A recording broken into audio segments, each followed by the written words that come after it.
Why would they mow down all these people? You can't let everyone in. So they killed them? Dead people don't get infected. It's kind of shitty. The Last of Us really has been a story of contrast. It's some pretty dark themes, but they're juxtaposed against an aesthetic that we find very beautiful. That contrast is visual, but it's also in the environment. The world we decided was actually its own character. What happens 20 years after the fall of man when no one's taking care of anything? There's something really pretty about nature reclaiming its domain once we are gone.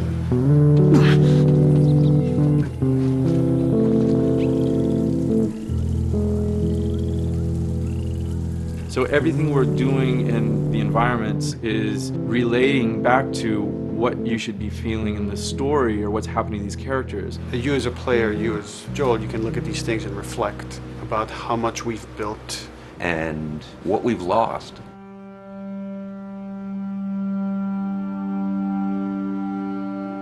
You get to see hints of civilization that used to be.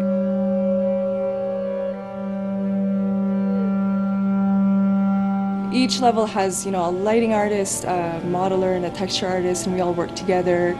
This was the block mesh that they gave me, and it's at the interior of a building.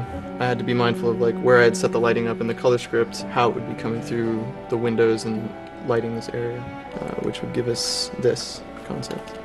I keep everything on separate layers, so say if they don't want the guys in the concept, I can take them out, or if they don't want the closet there, I can take that out really easily. Keep everything really flexible. Well, Naughty Dog, we really try to cultivate a culture where anybody is encouraged to criticize anybody else's works. And we find that the more we do that, the better the game gets. We don't have a lot of meetings because most of the meetings are you and two other people hanging out at somebody's desk. If you need something to get done, you just go find that person and you talk to them about it. So, dude, I was actually trying to figure out right here, there should probably be some dead foliage. It might be cool to see some of the dead stuff around the edges of the green or even spilling out into the street. Maybe what we do is, in some of these areas, we use it as a transition from the actual concrete up to the side of the building. So they're almost sitting on top of a bed of dead foliage, that really rich kind of orangey brown color. Sienna or something would be nice. Something real cheddary. That's how you know you're done. The end product often ends up being stronger because that bouncing back off somebody else gives you a result that maybe you wouldn't have even thought of in the first place. All right, there's the bridge. That's our way out of here.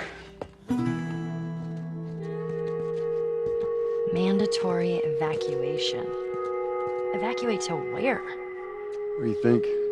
Quarantine zone. See, some places got a heads up before the infection showed up. Most didn't.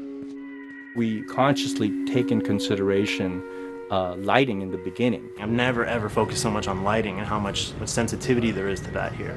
Did you talk to the character artist about her hand? So her face is getting a lot of speck, but then her arm is just bone dry.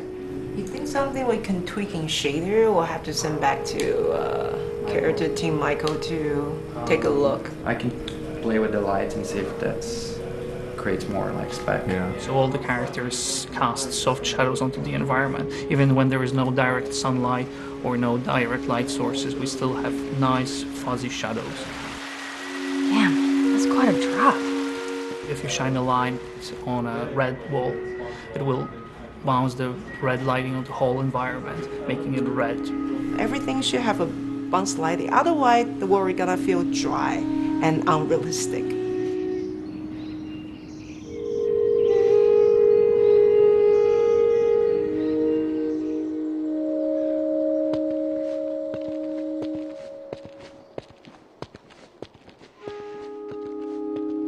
Once I finish the concept, they take it at 3D artists and lighters, VisFX guys, and they'll bring it into the game engine. They got the same sign, all the foliage, lighting. That's how it kind of translates from the color script to the finished game that you play. This way. If we cut through downtown, we can hit the Capitol building by sunrise. We hope.